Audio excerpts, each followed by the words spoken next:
Hi everybody, Cal here with section 15.3, double integrals over general regions. Now, what I'll say about this section is that two things. First of all, you really need to be familiar with the idea of finding areas between curves. And if you're looking at this ebook, that would be section 5.1. If you have your book from Calc 2 at UMBC, then this would be section 6.1.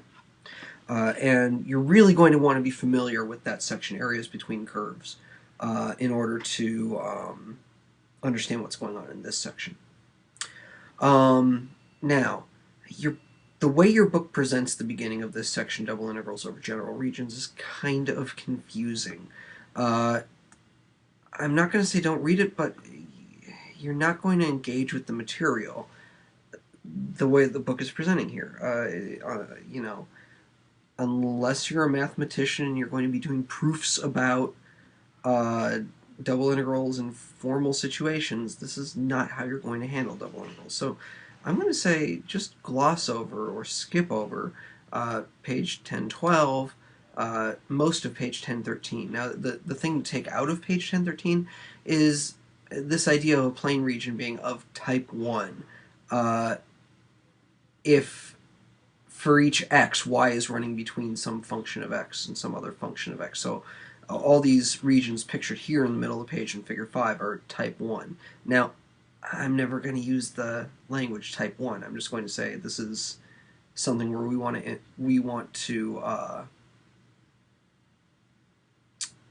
use little vertical slices. And this is similar to the kind of conversation we would have had in Calc 2 when talking about areas between curves, or the volume of solids of rotation.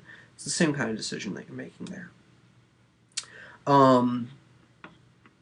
What you want to take away from this discussion is box 3 on top of page 1024, where if f is continuous on a type 1 region, d, given by this sort of setup, then you can take the integral by using this iterated integral here, where we have these functional boundaries for y on the bounds of your inside integral, and you're integrating with respect to y first. And you want to think of this as being a vertical slice. I'm going to show you this on this picture over here in figure 8. For each little vertical slice we're integrating with respect to y, it's going from the lower function to the upper function, which you can see in the bounds. And then the outer integral is saying, which x's am I counting?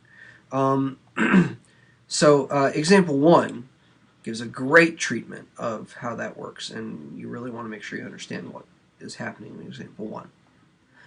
The book also talks about regions of type 2, which are regions where you want to integrate horizontally first, where x is going between a function of y and another function of y. And like I said, I'm not going to use the language of type 1 and type 2. I'm just going to say we're going to integrate with respect to x first, or with respect to y first. But you should understand how they're setting up the bounds of their integrals in box 3 and in box 5. So example 1 is fantastic. The heart of this section lies in the examples. So example 1 is fantastic. I would pay extra super special attention to the note on top of page 1015, which talks about the importance of drawing your region, and I am in full agreement with that note. You must draw your region of integration when you're doing a double integral. Otherwise, you're not going to understand how you're setting up your bounds. This becomes even more true when we get to triple integrals in a couple of sections.